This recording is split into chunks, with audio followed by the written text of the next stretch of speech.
जय हिंद दोस्तों, defence diary के संग में आपका स्वागत है। मैं हूं मंजीत नेगी। हर बार की तरह डिफेंस डायरी में बात एक और महायोद्धा की जिसने अपनी वीरता से नया इतिहास लिखा।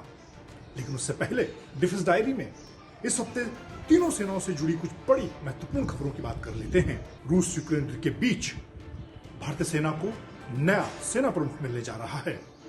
सरकार ने लेफ्टिनेंट जनरल मनोज पांडे को 29वें सेना प्रमुख के तौर पर नियुक्त किया है। वर्तमान सेना प्रमुख जनरल मनोज मुकुंद नरवणे का कार्यकाल 30 अप्रैल को समाप्त हो रहा है और लेफ्टिनेंट जनरल मनोज पांडे 1 मई को नए सेना प्रमुख के तौर पर अपनी जिम्मेदारी संभालेंगे। लेकिन खास बात यह है कि पहली बार कोर ऑफ इंजीनियर के ऑफिसर को यह जिम्मेदारी दी गई है। लेफ्टिनेंट जनरल मनोज पांडे को उनकी काबिलियत को देखते हुए इंजीनियर ऑफिसर होने के बावजूद सेना प्रमुख की जिम्मेदारी दी जा रही है। लेफ्टिनेंट मनोज पांडे ने सेना में अलग अलग कोर से पहले वर्तमान में vice chief army staff, east army commander और तमाम महत्वपूर्ण पदों पर अपनी जिम्मेदारी बखूबी निभाई है। लेकिन इस वक्त रूस यूक्रेन युद्ध के हालात को देखते हुए चीन के साथ लद्दाख में जिस तरह की तनातनी है, तमाम मोर्चों पर उनके सामने सेना को आधुनिक और मजबूत बनाने की महत्वपूर्ण जिम्मेदारी होगी। इसी दौरान रक्षा मंत्री ने सेना की कमांडर कॉन्फ्रेंस का भी जायजा लिया। 2 दिन के इस कमांडर कॉन्फ्रेंस के दौरान सेना प्रमुख जनरल मनोज मुकुंद नरवणे और रक्षा मंत्री राजनाथ सिंह ने सभी आला कमांडर के साथ बैठक की और मौजूदा हालात, जिस वक्त जब रूस यूक्रेन युद्ध चल रहा है, लद्दाख में चीन के साथ जिस तरह के हालात हैं, अलग अलग मोर्चों पर भारतीय सेना के सामने जो चुनौतियां हैं, उस पर चर्चा की गई। और अब एक दूसरी बड़ी खबर की बात करते हैं। भारतीय नौसेना और वायुसेना ने अंडमान निकोबार में एक पुराने शिप पर निशाना साधा गया। ब्रह्मोस मिसाइल ने उस पुराने शिप को बीचों बीच निशाने पर लिया और 2 टुकड़ों में तब्दील कर दिया। इसी तरह से भारतीय वायुसेना ने अपने लड़ाकू सुखोई विमान से 300 किलोमीटर की दूरी से ब्रह्मोस मिसाइल छोड़ी और इस पुराने शिप पर निशाना साधा और सटीक निशाना लगाते हुए इस शिप को समुद्र में दफन कर दिया। इस तरह से ब्रह्मोस मिसाइल का 2 अलग मोर्चों पर सफल परीक्षण किया गया। एक और बड़ी खबर, भारतीय सेना में साइबर सिक्योरिटी का मामला सामने आया है, जिसमें व्हाट्सएप ग्रुप के जरिए सेंध लगाने की कोशिश की गई, जिसका खुलासा खुफिया एजेंसियों ने किया। लंबे समय से चीन और पाकिस्तान में बैठे लोग हैं, वो भारतीय सेना की महत्वपूर्ण जानकारी जुटाने के लिए इस तरह की सेंधमारी करती हैं। लेकिन इस बार ये खुलासा काफी गंभीर है, क्योंकि सीनियर रैंक के अधिकारी इसमें शामिल हैं। इसकी जांच की जा रही है। व्हाट्सएप ग्रुप बनाकर ये जानकारी लीक हुई है।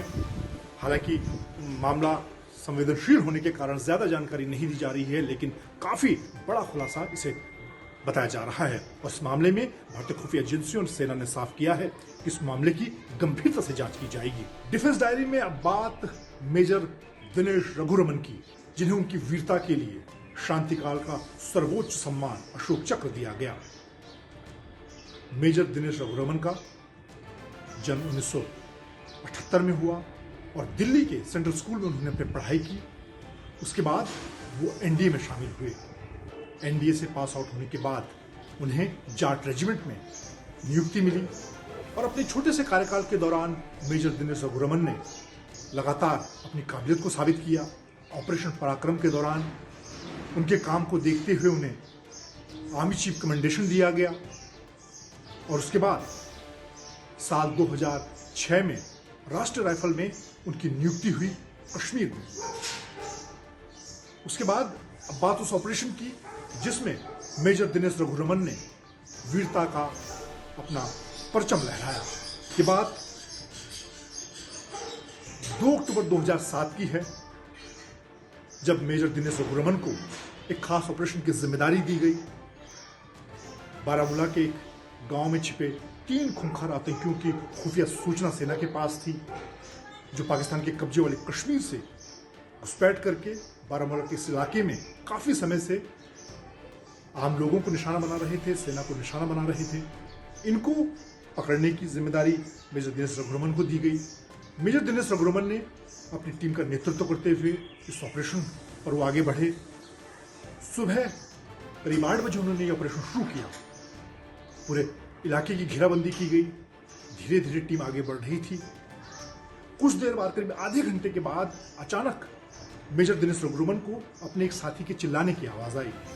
जिस संदिग्ध घर में 3 खूंखार आतंकी छिपे हुए थे, वहां से यह आवाज आ रही थी। 2 आतंकी जो लगातार उनकी टीम पर फायरिंग कर रहे थे, उन दोनों को बिल्कुल नजदीकी लड़ाई में उनका सफाया कर दिया। इस तरह से इस ऑपरेशन में एक बड़ी कामयाबी मेजर दिनेश रघुरमन को मिली। लेकिन अब जो तीसरा आतंकी था, उसकी फायरिंग की चपेट में मेजर दिनेश रघुरमन आ गए।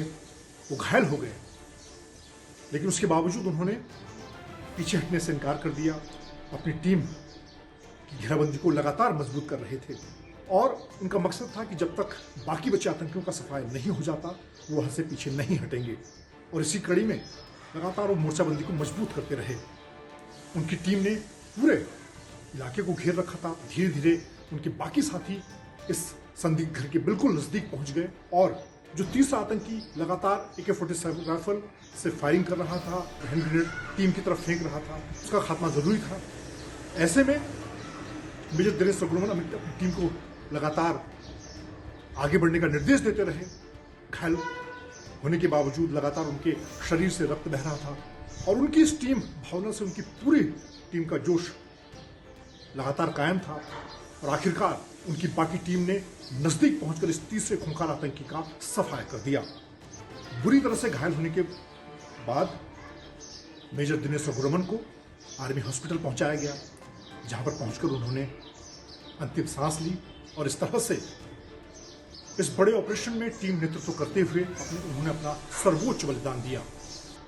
सैन्य परंपरा के तहत अपनी टीम का नेतृत्व करते हुए उन्होंने अपने घायल साथी को जीवन दान दिया, खुद अपने प्राण न्यौछावर कर दिए। इस तरह से मेजर दिनेश रघुरमन ने अपने छोटे से सैन्य कार्यकाल में एक बड़ा कारनामा कर दिखाया।